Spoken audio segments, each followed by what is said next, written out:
I'm Chris Farrell from the All Things Good and Nerdy podcast, a wacky weekend morning show, part of the Gonna Geek Network, just like the show you're checking out right now. Shows on the network are individually owned, and the opinions expressed may not reflect others. Find other awesome geeky shows over at GonnaGeekNetwork.com. Hello, and thank you for joining us for another episode of the Intellectual Podcast. If you're new to the show, welcome. I'm your host, David S. Dawson. I'm a filmmaker in San Diego, California, and I started The Intellectual 8 seasons ago because I love exploring the stories of how people who pursue creative endeavors get to where they are. The conversations in each episode are not interviews. We strive for a more casual chat with our guests, and we let the natural flow of conversation run its course as much as we can. This often leads us into surprising territory, not just for you and for me, but often the things we explore surprise even our guests. We often follow up our conversations with our guests on the Clubhouse app. So please join us on Clubhouse. You can visit our club page by visiting us online at intellectualchats.club. And if you need an invite to the app, be sure to check out our Instagram and Twitter accounts at The Intellectual regularly, as we post links to our discussions there with invite codes. If you enjoy this conversation, I hope that you'll subscribe to our show on your favorite podcast player. We are easily found if you search The Intellectual Podcast on Apple Podcasts, Google Podcasts, Spotify, and iHeartRadio. Now, let's get on with this week's chat with another amazing creative. Talk hard and enjoy the mindgasm. The Intellectual Podcast starts now.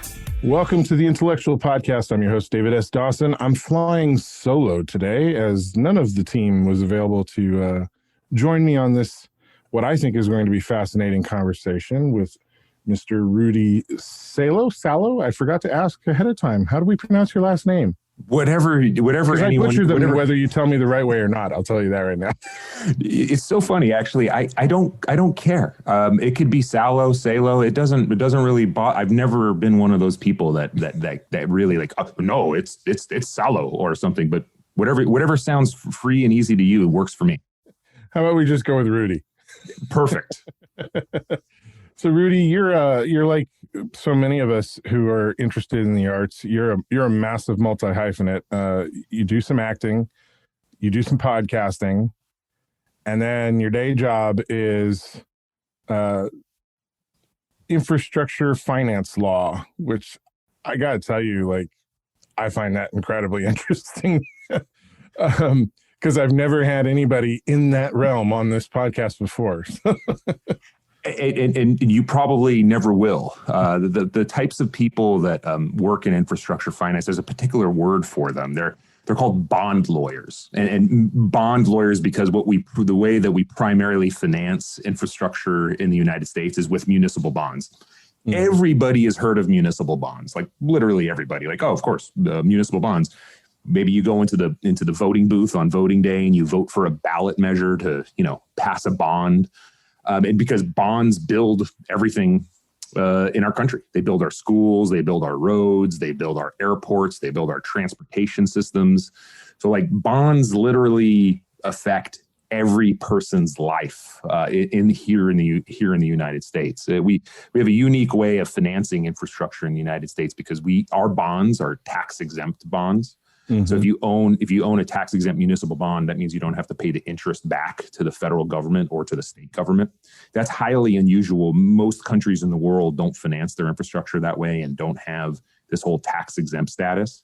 And most bond lawyers are, it's a niche, very niche, like pretty old area of the law that they just don't let us out very much because we just tend to kind of be, kind of in our own little worlds. Like we're all really good people. Like we do this area of the law because we actually we're lawyers. Don't hold that against us. We're the good guys. Like we're helping schools get built. We're helping hospitals get built. We're helping, nonprofits and museums, and we're doing really good things, but we probably, we don't intermix with society very, very well, which is kind of sad. So I guess I'm trying to be the self-proclaimed representative of the bond lawyers in the world, and just trying to let the world know, like, hey, we do great things for us, and yeah, all right, we might be a little weird, but hey, we do great things for society. So don't hate bond lawyers. Go ahead and hate all the other lawyers out there.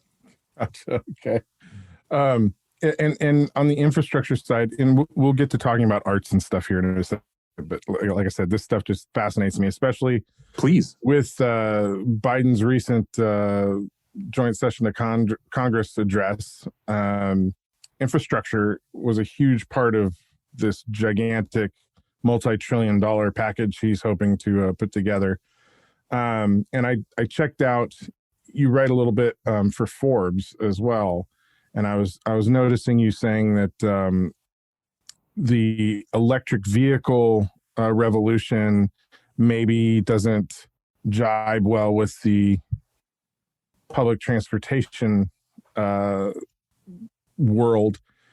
How do you see all this shaking out? Is that sort of money going to go more towards electric vehicles and a continuation of kind of individualized transportation, or do you think that there's space still for public transportation? Because public transportation also, with COVID and everything, and people's kind of heightened fear of germs. I mean, if somebody was a germaphobe before, it's got to be worse now. What do you think? You're literally, everything that you just discussed, I can unpack very, very, very well, including being a germaphobe. And I'll stress that about how the future of public transportation. So you're absolutely correct.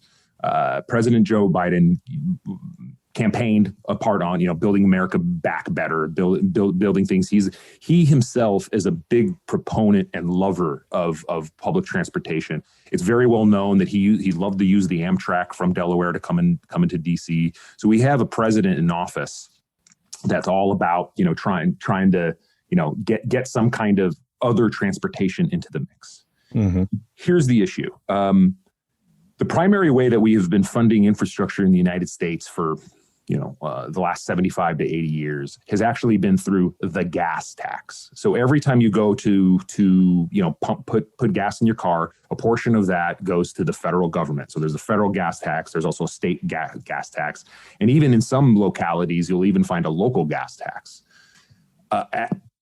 As can be imagined, as fuel efficiency has gotten better over the years, right? We get more, more miles per gallon. You can imagine that the amount of the tax that's going towards our infrastructure has dropped precipitously.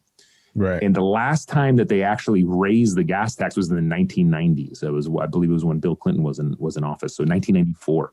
And nobody wants to do it again because, raising taxes is it's terrible for your political career. What else has happened since the 1990s? Well, we've also had a lot of electric vehicles come online. And electric vehicles, the whole thing about them is there's a lot of things about them, a lot of great things. Number one, they're fantastic for the climate. Number two, you don't fill them up with gas. You fill them up with, electric charging. And so that has also had an impact on the infrastructure, on infrastructure funding in the United States. Now, what the federal government has done is basically taken money from their quote unquote, the general fund and transferred that into the infrastructure highway bill, the highway fund, the highway trust fund, in order to kind of, take care of or backfill the loss of those taxes. But you could, that just that there's another impact as to why our country has the deficits that we have. So one of my arguments in Forbes is, hey, I'm all about electric vehicles, 100%. I'm all about, because I've written other articles about the negative impacts of climate change. I live here in California. I'm very worried about wildfires. I saw what happened in Texas. I speak on panels about the dangers of climate change and how to properly disclose climate risk in municipal bond deals. So I'm really into this stuff. I am not against electric vehicles. But what I'm trying to do is trying to help people out there that don't know how infrastructure is financed in this country to think differently. Because what's going to happen is right now, electric vehicles are still only about 2%, if you will, of the total cars that are out there being used in the United States. But with Biden's infrastructure bill, currently allocating $174 billion for more tax credits and EV infrastructure charging. Assuming the infrastructure bill goes through as planned, that's a whole other topic. But it could be the beginning of the tipping point of electric vehicles starting to come, start to be 5%, 10%, 20%, 30%, 40% of all cars on the road. But think about the impacts that that's going to have on our highway trust fund. Like, how are we going to build everything? So the alternative that people have been floating for years, and there have been test cases in the state of Washington and here in California and Oregon and other places, is called vehicle miles traveled, which is basically you're not paying for gas. You're paying per mile that you drive. Now that doesn't sit well with a lot of Americans, because there's the whole, well, how are you going to track that? What kind of sensors are you going to put in my car and all that? We're already being tracked. Like, if you have a smartphone, like, come on, like, Right. if you don't have your privacy settings set to off, like, you can be tracked anywhere. But I'm just trying to, I guess, through my Forbes.com articles, is trying to like prepare the readers for like, hey, things are going to change. Here's the reason why things need to change. Like, our infrastructure is crumbling. We've got bridges being crumbled. We've got, the effects of climate change ruining our roads. And if we're going to have our roads ruined, what do you think that's going to do to our economy? I mean, look at Amazon. Just had a great quarter.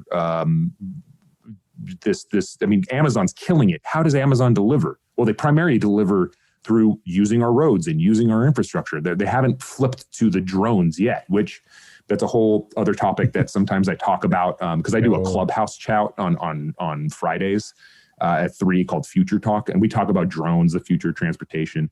But it's so important. I have to check that out when I have a Friday free. Oh, please do, man. It's fun. We get people from around the world, and we talk about these types of topics, and we really geek out on it. Because if you haven't figured it out yet, I'm a geek, nerd, whatever you want to call me. So I guess I'm trying to prepare people and to get them used to the idea of, okay, we really got to think about different ways of paying towards infrastructure. About public transportation, also a part of Biden's infrastructure bill is that he doubled the funding for transit. Like, he did double it. Like, it did go up to $84 billion because it's important to him. Now, that's $84 billion versus the $174 billion that's going towards electric vehicles. One of the issues that I've always had is our country and the infrastructure in this country has primarily focused in the last 75 years has been built out using the personal vehicle. I mean, to be focused on the personal vehicle, cars. Mm-hmm. Everybody has their personal car. We're going to build the roads. We're going to do everything to accommodate so you can have your personal vehicle. Now, that obviously has an impact on the climate.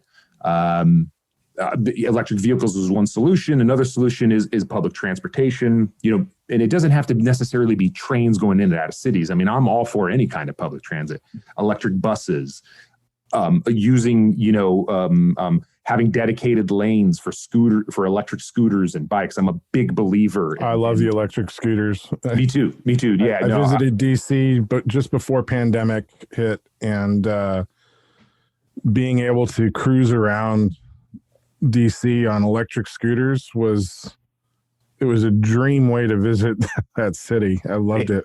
Hey man, when I was in DC, that's where I went to law school. We didn't have electric scooters. We had the Metro, and I remember sometimes taking taxis more than I wanted to in DC because the Metro doesn't go everywhere. The scooter is made for DC, man. It's a great thing to come to DC. And I'd like to see safer roads. I'd like to see people walking more, but it needs to be safer. But our infrastructure is primarily built for the personal vehicle. Now, it's great that electric vehicles are going to come in, hopefully, and replace the gas-powered vehicles. But still, that means our infrastructure is still built for the personal vehicle. And I'm a big believer and proponent of transportation diversification. More walking, more electric buses, more public transit, more scooters, more ways to get around rather than just using a car. To your point about COVID and the pandemic, I couldn't agree with you more. I was one of the most hardcore public transportation proponents and users here in Los Angeles. Like I live in Manhattan Beach, and I would mostly take a bus or take a train to work every single day. Mm-hmm. And I loved it. How the reason why I was able to become this multi-hyphenate, the only reason why is because I started using public transportation, and I got back 2 hours of my day where I wasn't driving into work. When I was taking the bus and taking the train, I studied to become a screenwriter. I did all of that online and got my screenwriting certificate from UCLA. I also studied, acting, improv, public speaking. But just that's started writing for Forbes.com while riding the train and riding the bus, and I was a big proponent of it. Since COVID has hit, I haven't been on a train, I haven't been on a bus, and I don't know when that's going to happen. I am vaccinated, but I am a germaphobe. It's, I have no problem admitting it to people. I finally have told people for years, like, because I would do the conference circuit as a lawyer, and you always have to shake hands with people. I'd always have some hand sanitizer in my suit jacket, and I'd shake somebody's hand, and then I'd put my hand into my suit jacket, and I'd put some hand sanitizer on, or I'd go wash my hands. Like, people didn't know that about me, so we're going to need to figure out ways to get people back onto the buses and trains, make them feel safer. And there are some air purification upgrades that are occurring on trains and occurring on buses, but that costs money. So how are we going to do all of that? Hopefully, as a part of Biden's infrastructure bill, that'll be a big part of that. Mm-hmm. Even before COVID, we had public transit trains, kind of crumbling and needing a lot of work and needing a lot of upgrades. A couple of weeks ago, the New York Times released an excellent podcast on the history of the subway in New York City. And if you really want to geek out on public transit and the history of it, go find that podcast and listen to it. It'll really set you straight as to why public transportation is so important in this country and why it's so important for our economy. Well, I just talked like for so long on. I hope I answered all of your questions on. No, it's brilliant. So I have two questions, if I Please. can try and word these correctly. So the first one is, how do you convince? Because there's been a shift towards city living globally. Like we passed the 50% live in cities mark a few years back, and I think I read somewhere they're anticipating 65% of population will live in cities by like 2050. So we're definitely moving in a direction where more people are living in cities than not. But right now in America, it's pretty close to 50-50, which I think is reflected in our voting. For the people who live outside of the cities, those people who live miles from their neighbors, miles and miles from the nearest small town, how do you convince them that spending their tax dollars on infrastructure that benefits just big cities primarily, how do you convince them that that's where money should go? I think that's one of the problems we're encountering in the kind of decision making. Well, the electorate doesn't really want us to go that way. Well, half the electorate does. The other half doesn't understand why they should be paying for everybody else's benefit. What do you think about that issue? I mean, I don't know that I have any solutions to convincing people who don't live in the city life that heavy infrastructure spending on public transportation matters, It's an excellent point. It's an excellent question, and it's a very complicated issue. In my most recent Forbes.com piece, I actually did a little bit of analysis on the whole everyone moving to the cities. As a part of the 2020 census, and even before the 2020 census, there was some data that was coming out about, well, is this actually true? Are people really moving back to the cities, or was it just, were people kind of focused on a couple of cities? The data has come out that in the later half of the 2010s, interestingly enough, the suburbs are exploding. And the reason why the suburbs are exploding is because the millennials and Generation Z are moving out to the suburbs because it's cheaper real estate. And they're ready to buy homes. They're ready to have kids. They're ready to do whatever they're going to do. And they're moving out to these suburbs. And what's going on in these suburbs? Well, these suburbs are exploding. And as a part of these suburbs exploding, guess what's happening in those suburbs? Traffic congestion. Right. People now want to move out of those suburbs into more and more rural areas because they're like, everyone's moving here. It takes me an hour and a half to get home. What am I doing living here? I moved out here 10, 15 years ago because I could, drive to and from work pretty easily. So it's kind of interesting. Like, you're absolutely right about the whole 50% are moving into, cities like worldwide. The definition of what is considered a city in the United States is an interesting one because it's large metro regional areas which can encapsulate some suburban areas that are close to big cities, and there's many of those regions. So But if you really look behind the numbers, the suburbs are exploding, and they're exploding in places in the Southeast and places that are a little bit more affordable. But what happens with people moving out to the suburbs? Like I said, traffic problems. So one of the things that you could say to people is, look at the traffic problems that you have. We need to build some alternatives. Now, like I said, I'm not talking about trains and very expensive trains all the time, but we got to come up with something. Electric buses, autonomous, some kind of autonomous shuttles, driverless cars having their own dedicated lanes. We have to think differently about the way that we build and in the cities and in suburbs and everywhere else, or else we're going to constantly be struggling with traffic.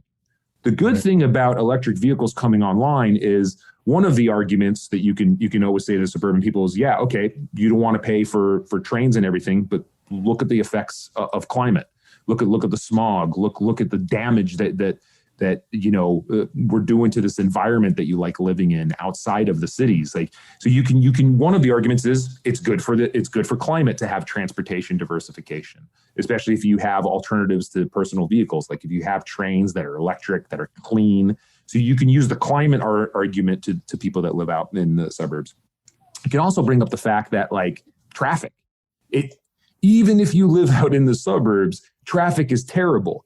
You have to build alternatives, or else you're always going to be strangled. You're always going to be wasting several hours of the day of your time, and that has economic impacts. The amount of time that you spend in traffic, which I argue as a result of COVID, because of people not using public transit enough because of the fear, traffic is going. Once the work from home movement starts to kind of dissipate a little bit, and people start going back, traffic's actually going to increase a lot. Traffic here in San Diego already is looking like pre-COVID. It's going to get worse because you guys are building out great trains. I actually am working on the financings on all those trains that you're doing out there. But if people are too scared to use those trains, and even if a lot of people are working from home, you just need a few people that would have used public transit that are now driving to strangle traffic. Right. So that has to be a part of the argument. You got to talk about quality of life to those people, and you have to explain it to them, because we pay a lot in taxes, man, especially in California. We're getting taxed like crazy, but you have to make these, this will impact your life in more ways than one. And there's also, people, my opinion is we have to have alternatives for people that can't afford their own car. Like the people that need to use public transit, they are essential to our economy. Like we need to have them safely go to work, because every job is an important job for the strength of our economy here in the United States. So having people to be able to go to work in a way that is clean, that doesn't affect traffic, that is safe, is good for the economy. And if it's good for the economy, it's good for your wallet in the end. You just got to kind of have this mindset shift. You have to think a little bit more long-term and outside of your own personal zone, and think about how you will benefit if our economy is running better and smoother. Gotcha.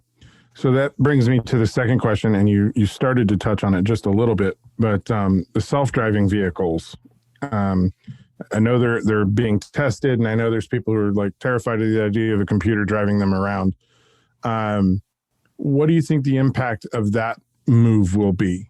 I have my assumptions that the more there are computer-driven vehicles on the road, kind of the more efficient traffic will flow, and the more safely overall traffic will flow, because the biggest kind of variable in any traffic situation is the human element and the unpredictability of the way certain people drive. But what do you think that the autonomous vehicle revolution will do? Do you think that'll ease just regular traffic and regular congestion situations? But do you think that might also pull from public transit as well as that becomes more normal? Excellent question. And you happen to be talking to somebody who has been writing and talking about this. And I do it in a kind of a counterculture, counterintuitive kind of a way. since 2016 was the year where people were really talking about driverless cars are coming. Everything's going to change in the early 2020s. We're going to be able to sleep in our cars, and we're going to be able to do so many things because our cars are going to drive us everywhere, and society is going to change. And 40,000 people that die a year from traffic deaths, that's just going to drop precipitously. And I argued, hell no. And everyone was like, what do you mean hell no? I said, well, because number one, self-driving cars are here. You can go onto YouTube and go watch a whole bunch of videos of cars driving themselves. Like, okay, they're already here. Google's been doing all that type of stuff. Our infrastructure in this country is not ready for driverless cars. It's just not. Why? Because there's human drivers still on the road. So you would literally need to have, and this is my opinion, a lot of people argue with me and say I'm crazy and say you're wrong. And we get into these arguments on that Clubhouse chat that I mentioned to you. In my opinion, the only way that to maximize the safety and efficiency and the impact of driverless cars is if we have wholesale infrastructure changes in this country.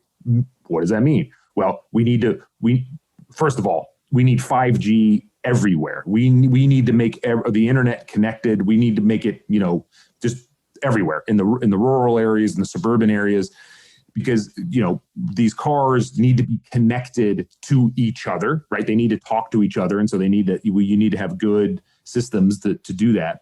And they need to talk to the infrastructure. So there's the concept is V2I and V2V, vehicle to infrastructure communication and vehicle to vehicle communication. And there's plenty of companies out there that are working on this. There's plenty of people that left Waymo and a whole bunch of the other driverless car companies, because they were like, I thought that all the cars were going to be on the roads already. What's missing? What's missing is the infrastructure changes. We need to change the way driverless cars see colors, and the way that they see signals, and the way that they see, lines in the road is different. Many people are like, oh, just repaint the infrastructure, it'll be fine. No, I don't think so. We need to have new signals. We need to have new traffic lights. We need to really build everything out and make it so all these cars can communicate with each other. I also argue driverless cars should have their own lanes with no human drivers. It's the humans that are the problems. It's not the cars. I'm not against driverless cars in any way, shape, or form. I would go in a driverless car. I'm worried about human drivers.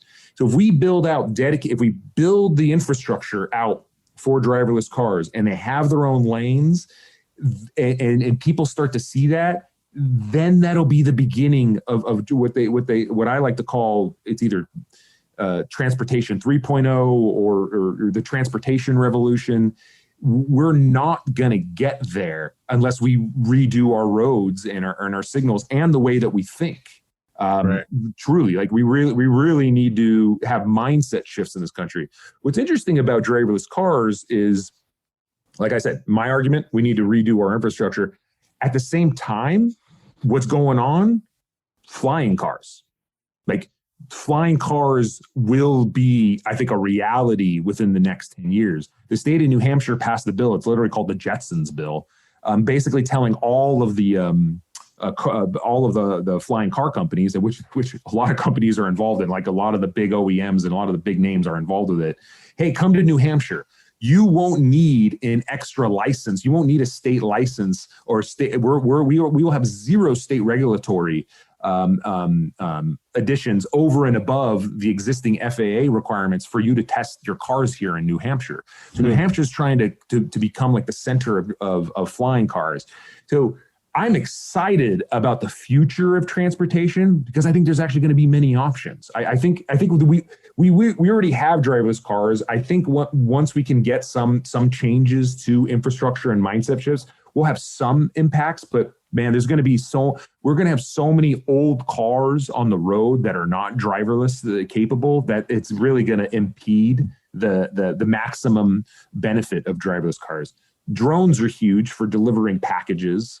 I think that will take some cars off the road, some big Amazon trucks. That might help. I think that'll be a really good thing. That can alleviate some traffic. And I do think we will have some kind of flying cars within the next couple of years. I mean, transportation is, it's fun, it's sexy. And if you are a creative, and if you think about this type of stuff, you can really geek out on it, and you can get into it. And look, man, I'm also fascinated by the future of entertainment in cars.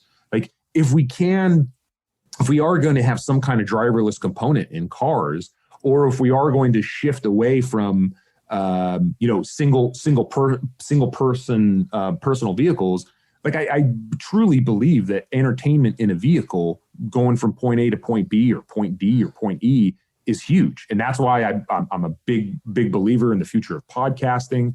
I'm a big believer in any kind of entertainment in a vehicle as well. Transportation is such a huge component to our daily lives that some people just don't really think about it enough, in my opinion. Right. There's lots to unpack, man. I can see why you're passionate about it. There's just so many facets to the whole conversation. You know what happened was my grandmother. My parents are immigrants, and my grandmother came here to this country, and she didn't have a driver's license, and she taught herself English watching The Price is Right and Young and the Restless. So I watched a lot of The Young and the Restless and The Price is Right as a child. And she once she learned English, she learned how to use the bus system in North Orange County, where I grew up. And she literally instilled in me and my sister as children, you don't need a car. Look, you use your feet. It's good for you. It's healthy. And you can use these buses, and you get to know people, and you get to know your fellow Americans, and you can get from point A to point B. Sure, it's not that fast, but don't think you always need a car. And that stuck with me, like as a child. And what I'm trying to do with my kids now, I try to walk them to school. I try to avoid the car as much as possible. I try to take what my grandmother taught me and instill that into them. And I guess in a way, I'm trying to do that through the Forbes.com articles and through the podcasting. We're so addicted to our cars, and it's not our fault. That's the way our infrastructure was built that way. Right. But I'm excited about the future of moving away from that. Well, I've got 3 nephews who live up in Long Beach, and anytime we want to visit with them, it's an hour and 15-minute drive both ways to go visit. But what we've been doing for the last year and a half, 2 years or so is, hey, you want to come down and visit your uncle? Your parents are going to drop you off at the train station. You're going to take the train down here to Oceanside, and then, we'll hang out for a few days, and then you'll take the train back. So, we've been teaching them to look at the train schedules, look at the coaster schedules, the trolley schedules, and work out what time they're going to show up and let us know. We kind of put them in the driver's seat, if you will, of getting here on public transportation, which I think has been really, really kind of good for them to learn. I love that. And I love that for the parents of your nephews and nieces. That's great. My kids, they're 3 and 5 years old. The number one thing that parents of older children tell me about, oh yeah, you want to know what your future is, Mr. Think outside of the car guy? Your future is you're going to be a chauffeur. Minivan. Yeah, that's right. You're going to be You're going to be shuttling your kids around 7 days a week, to here and there. And man, I don't know. Like, I don't want to. I mean, I love my kids. Don't get me wrong. I don't want to do that. Like, I want them to have alternatives so they can take themselves to places, safe alternatives. And that's where I could try to come in with the whole infrastructure and trying to rebuild everything. I want things to be safer for them to walk around and not use a car. So then I'm not stuck in my car all the time, shuttling them around. And that's another. So what's my point? Selfish. I'm a selfish person. I'm trying to change things for my own benefit, like that. And I think that's another component that we don't talk about in the debates over public transportation versus personal transportation, is the fact that we structured our schedules in our lives around this idea of personal transportation and, getting across town in 20 minutes because, my next kid's soccer game is then, it's going to take so much more, I think, to move people to a public transportation mindset. Because I know I have friends I have friends in New York who use nothing but public transportation. And I spent some time there, kind of living their life with them and seeing how their life is structured around when the trains run and when they can get places, not around necessarily just what I want to do. And it is a complete shift in that kind of mentality. But yeah, I mean, there's so many facets involved in this conversation. It's not just infrastructure; it's cultural as well, and I think that's fascinating. That's why I wanted to talk to you about it. Once I started looking at what you're doing, like, oh, we got to talk about this stuff because, I just find it fascinating and so important to how we all will be living our lives in the future. Yeah, look, man, I haven't done much yet in acting. Like I could tell you about the student films I've done and the small little things I've done, but I've done a hell of a lot in infrastructure finance, talking about it and in the transportation systems that I've worked on, and the toll roads and the things that I'm working on right now. I mean, I could literally talk about it for forever, but other people might find that boring, but they shouldn't, because it's impactful. It is very. Every person in this country is impacted by transportation and infrastructure. Even if you live in a house and all you do very far away, if you're getting a single package delivered to you, transportation affects your life 100%. Yeah. And that's what you got to think about it. Like when we're living here and you're benefiting from that, you're benefiting from that road because that package has to get to you.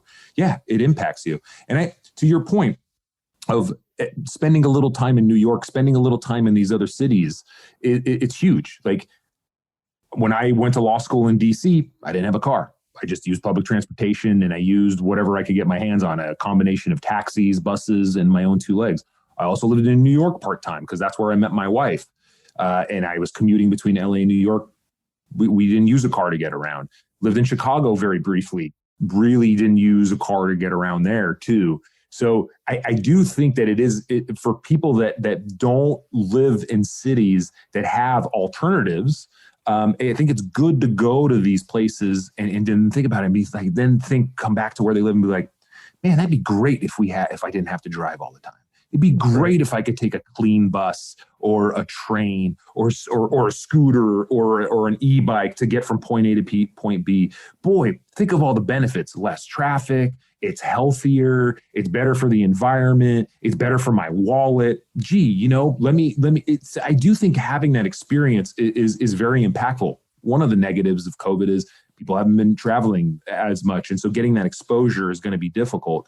I mean, it's an exciting time to be excited about transportation because there's so many cool things happening right now. So I'm happy you wanted to talk about this because I can really geek out on this stuff. Even from an actor's perspective, living in Los Angeles, doing the audition circuit, right? Prior to COVID, I remember hearing people talk about, because I live in San Diego, so a lot of my actor friends drive up from San Diego to do auditions, and they were always like, oh, hopefully we can stack 3 or 4 auditions in a day so I can do this all in one day.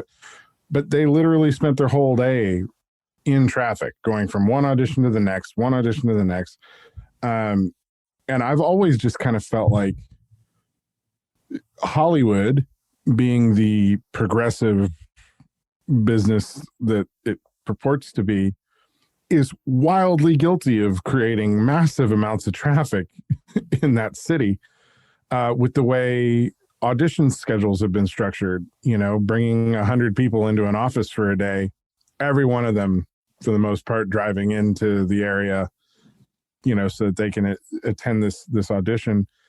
And I also always kind of wondered, like, well, what about the people who can't make that many auditions in a day because they're using public transportation, because they don't own a car, because they're a starving poor actor? How many people are getting missed? And I've loved what COVID has done to the business in that everybody's doing self-tapes now and sending them in virtually instead of going somewhere for an audition. And I've been hearing from a lot of casting directors that they think that's going to continue even after, because they've realized how much more efficient the whole process is. And, people aren't missing auditions because, I hit traffic and I couldn't make it. Some people use that as an excuse. Some people, it was genuinely true, but, there was just so many issues because of the traffic situation in Los Angeles.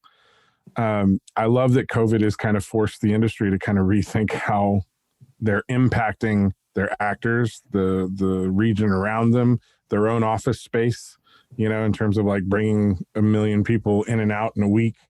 It's not good for your employees to be exposed to so many people. The germaphobe thing is settling in a little bit, So I hope a lot of that kind of sticks and holds. I think that it will. I'm very active on Clubhouse, and I follow a lot of the casting directors, and I'm hearing them. And tipping point. COVID was the tipping point. Like there were some self-tape. I definitely did some self-tapes before COVID, especially with like some student films and some other like really smaller films. Well, in some regions that are a bit kind of newer on the scene, like Atlanta, had a much more active self-tape audition process than Hollywood did. But Hollywood, the juggernaut of everything is Hollywood. It's the granddaddy of the whole business too. So it's also like, I think, rooted in a lot of like tradition. Again, for the progressive business that it's supposed to be, it's gotten really rooted in a lot of kind of like, well, this is the way it's been, For sure. Yeah, I mean, some benefits of COVID, right? I pray. I mean, seriously, I literally pray that the whole self-tape thing is here to stay. I think it is, because your point is a good one. The traffic, the exposure of the employees. Interestingly enough, I did do one in-person audition. It was a very odd one. It was like in an odd part of downtown LA it's not easy to get to, even if you could get public transportation. Thankfully, there was a lot of parking. It was tons of people. You walked in and all you did was they snapped a picture of you, and that was it. Like you stood there, you did 3 little poses, snapped a picture. Okay, thanks, bye. And I was like, this is crazy. I was done at like 4 p.m. Got in my car thinking, there won't be traffic. It took me like an hour and 15 minutes. Like traffic is back in LA. Oh yeah. And I was just thinking like, okay, like really? Like, I mean, there was all these people that you brought in for like 15 seconds to snap their picture. And yeah, I mean, the environmental damage, the time, all that type of stuff. I really scratched my head about that. So I love what you're saying about, hey, Hollywood, if you're really progressive, make the self-tape thing here to stay. That will actually have a very positive impact on environment and traffic. I love that, man. That's good. Let's campaign or do something about that. I like that. Well, that gets back to the whole idea that we gotta kind of like culturally and societally shift our mentalities about how we structure and schedule out our time and how we interact with one another. So, amen. Yeah. Rudy, this has been a really cool conversation. You want to tell us just a little bit about your artistic background? You said you were in a punk rock band before you went into law. Is that right? Yeah. So as a kid, I starred in all my grade school plays. I went to Catholic grade school, so I mean, I don't know what that really means about the quality of the acting or the plays, but I loved it. I really did. I mean, I was really passionate about it. But my parents being immigrants, like even though we lived in Los Angeles, there was no like kind of concept like, hey, this kid's pretty good at this. Let's figure out ways to go, have him train a little bit on this, even though he's expressed it to us. There was really none of that happened, which is unfortunate. And then when I got to high school, they had a theater program, but the theater program is like Fridays at like 3 p.m. to like 6 p.m. And like my parents were just kind of like, sorry, we have no way to pick you up and drop you off. And that's too late for the bus. And we don't feel safe for you to be taking the bus that late at night. So transportation impacted why I didn't really, study theater like in high school. They really did. Like that was the answer. Yeah, it's funny. But I discovered punk rock. I mean, I've always been a music junkie. Like when I was 4 years old, one of my first albums was AC/DC's For Those About to Rock Who Salute You. Like I've been a music kid. One benefit of having immigrant parents is they don't really understand that this music like shouldn't be listened to by children. They're just kind of like, oh, it's American music. Well, whatever. But I discovered punk rock when I was 15 years old, and I went all in, man. I was like, so wait a minute, I just need to know a couple chords, and like I could just go to a pawn shop and buy a bass guitar and be in a band, and that's what I did. And I went in it, and it was so cool because it was the 1990s in Orange County, which was when you could see No Doubt and Sublime for like $5 at like small little clubs. Right. And it was this really cool scene, the punk and ska scene, to be a part of back then, and to play in a bunch of bands and to see the bands. And I did that all from high school throughout college. The last band I was in, I still have the album, and 24 years later, it still holds up. We were called Left Out, and we released this one album, and I give it away to anybody and everybody that wants it, just because it's just good punk rock music. And it felt really good about it because I was kind of like at the peak of my like bass playing.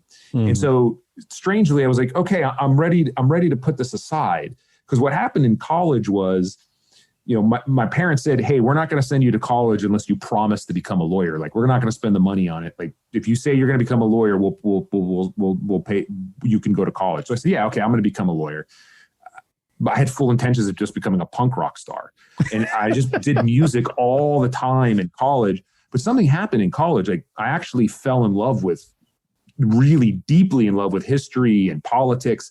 And punk rock did that for me. Like the Dead Kennedys and Bad Brains and all these old bands, these political punk bands, planted seeds in my brain about societal, problems and racism and all these things. And all those seeds, when you're in college, you could finally choose the courses that you study. And once I was able to choose the things I could study, I fell in love with being a student, and that resulted in me actually following through with what my parents made me promise to them, and to go to law school. And went to law school, full intention of becoming this big international lawyer. My first legal job was overseas in Mexico City. It was great. And then while I was in law school looking for a job, 9/11 happened. And me being an Arab American and the whole international thing, and 9/11, I was just like, nope, I'm not doing anything international. I'm good. Like, the world's pretty messed up. I'm not going to mess around with anything. What else can I do? And I wound up eventually getting into local government law, and then eventually getting into government finance, infrastructure finance, and municipal bonds. And 16, 17 years later, I'm still doing it, and worked on a bunch of sports stadiums. But that's a punk rock really, is one of the reasons why I'm a lawyer today. And like I said, acting was one of my big passions as a child. And I didn't really get into it until I was in my late 30s, because I was starting to speak at a lot of conferences for the law. And I was finding myself getting nervous before speaking. And I didn't like that, because right. I love to talk. I love to perform. I love to do things. So then I started taking public speaking classes, and then that led to improv classes, and then improv led to stand-up classes, and then stand-up classes led to acting classes.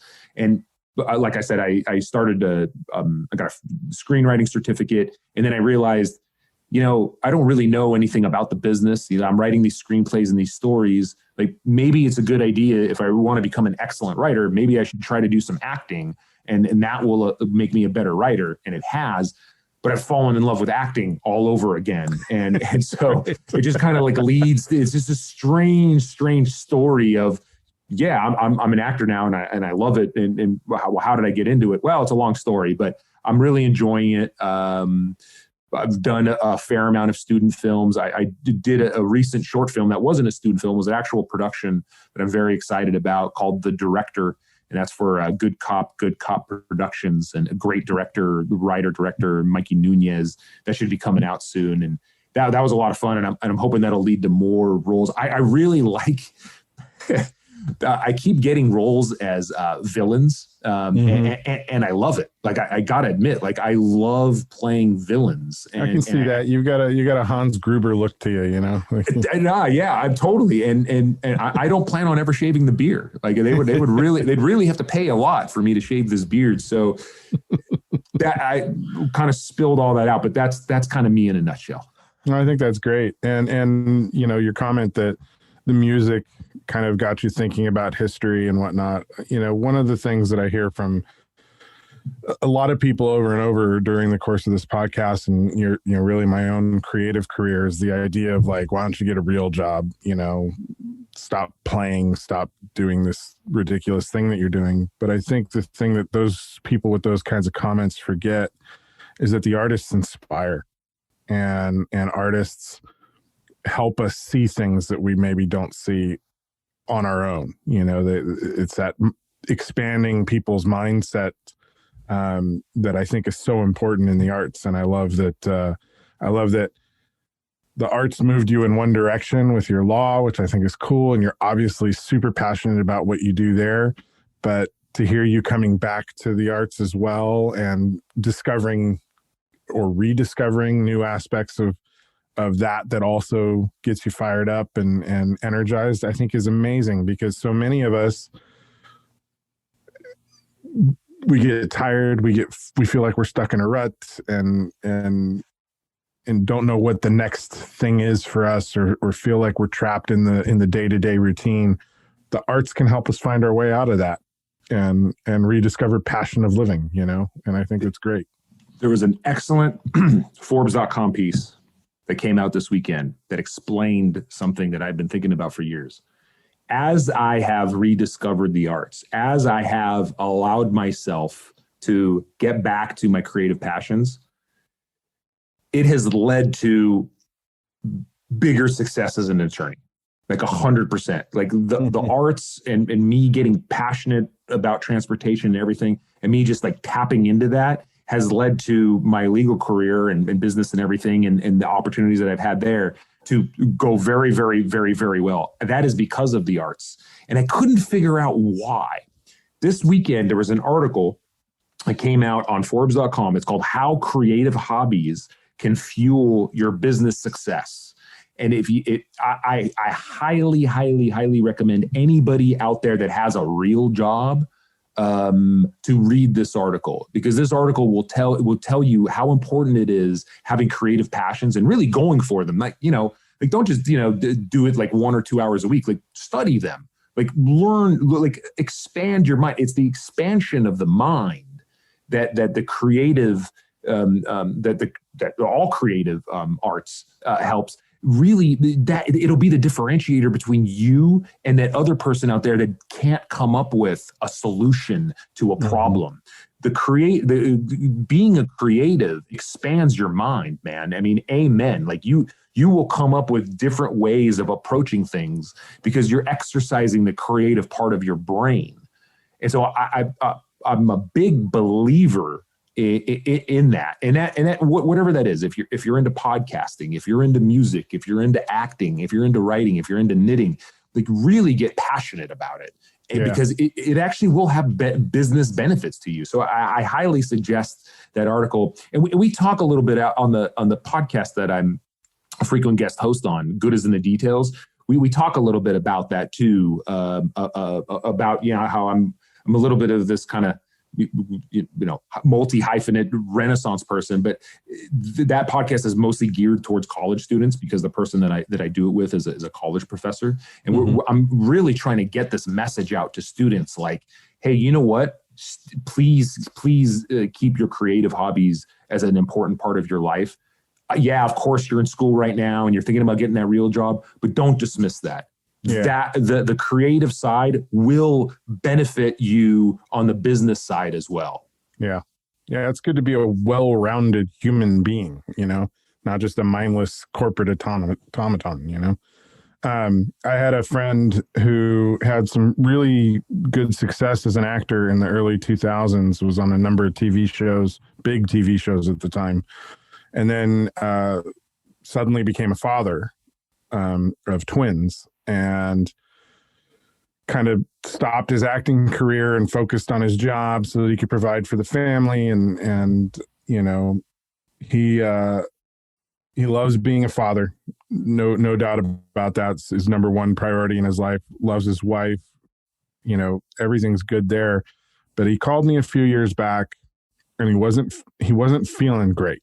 He felt like he wasn't happy, and he wasn't present enough for his family because he felt so unhappy and he couldn't put his finger on what it is, you know?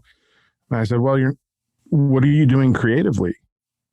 And he says, well, you know, I play with my kids and, you know, we do art and stuff together. I said, okay, that's good. You're doing that for your kids, but what are you doing for you? Because, you know, you were pursuing this acting thing with fervor before the dad thing hit, and then you just stopped. And I was like, you know, I've tried to get you to come out and do like weekend projects with us and whatnot, and you're too busy. And I get it, family first, but you got to remember you're a creative individual. That's a passion of yours that you have denied yourself for several years now.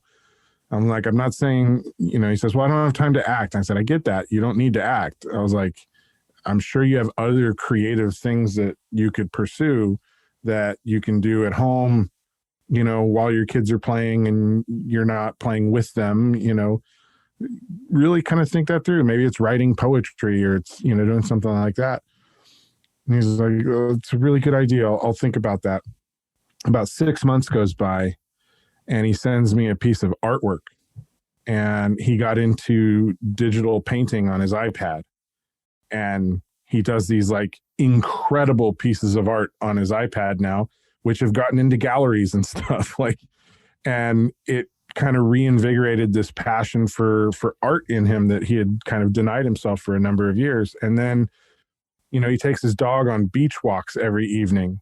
And he realized while he was doing that, it sparked an idea that he was now thinking creatively, sparked the idea that he could start taking photographs on the beach at sunset. And he started taking these beautiful iPhone photos of flowers, like right on the edge of the surf. So he'd bring down a flower clipping and put it on the edge of the surf. And with the sun setting behind, he'd backlight the flower with the surf and everything behind it. It's gorgeous. Started getting those in galleries, you know, like absolutely beautiful photographs, all shot on his iPhone. But it sparked this whole new world of creativity for him that he'd never seen for himself before.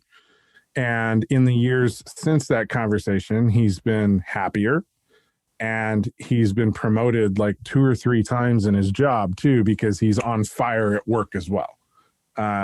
So, you know, it's important. You got to be well-rounded. You can't deny that kind of artistic, creative part of living. Amen, man. And be Amen. so focused on work, you know? Amen. I mean, it is my happiness has grown like a lot. Once I've allowed myself to get back into the creative side, it's helped out a lot. And there's always this little bit of fear, and I'm sure your friend felt this too, maybe a little tiny bit, like, oh, what are the people at work going to say? Are they going to think that I'm not dedicated enough? Are they thinking I'm getting back into the creative side of things? And lawyers always worry about, oh, what are the other partners going to say, or what's management going to say? You know what? At this point, I don't care, because it's clearly helped your friend become a more successful person. It's helped me bring in, you know, more revenue for the firm, and doing business development training and marketing training for like the younger ones. So like those fears of what are my coworkers going to think, or what is management going to think or anything. Don't let those hold you back. Yeah. Like that's a lot of people will do that. A lot of people are like, no, I'm too worried about losing my job if I do. No, you will become better at your job. It's a guarantee. Like your happiness. You become a more interesting person. And there's icebreaker conversations to have now, and, you know, like all sorts of things that come out of that. I remember my parents, when I was younger, you know, their corporate life, my dad's corporate life was one thing, but, you know, they had corporate softball teams, and you know, they did stuff outside of the office because back then they understood it was important that the people that worked together needed to have fun too, and do things that were more casual and not so structured around, you know, the latest report they have to file. I think I watched those sorts of things kind of vanish through the 90s. Like companies stopped doing that sort of thing. And I think people didn't pick up the ball on their own to fill that need in, as that stuff went away from the corporate support side of it. So I'm encouraged by people finding new things and creative things, and whether that's playing a sport or picking up a paintbrush and painting or just, grabbing a guitar and learning how to play a guitar. Like, it's so important. Amen, man. I couldn't agree more. Yeah. Well, Rudy, thank you so much for chatting with me today. Like, I think this is a wildly different podcast from most of the ones that we have on the site, but I love it, and it's my show, so we do what I like. Hey, that's great, man. It's not, if you're happy, that's all. Believe me, I've been podcasting for a while now. If the podcast host is happy, that's awesome. You ever want me on here again? If you get any reactions, or if you hear from your co-hosts and you guys want to geek out on anything that we talked about here, or if you're doing workshops or anything, man, I'm in. This was a lot of fun. I'm loving that you asked these questions that I could answer. I think that's great. And I'm glad this is a different pod. Your podcasts are great. I've listened to them. I'm glad this one's a little different. I'm proud of that, as long as you're happy. Well, that's the thing that I love about how we do the show is it's really guest driven. So, the things that make our guests passionate are the things we want to talk about. Because in the end, I think pursuing your passions and being passionate about the things that you do is really important to a happy life. And I love it. I love that you're passionately pursuing law, and now you're passionately pursuing your arts as well. And I think that's fantastic. Thanks, man. I would love to have you back on down the road for sure.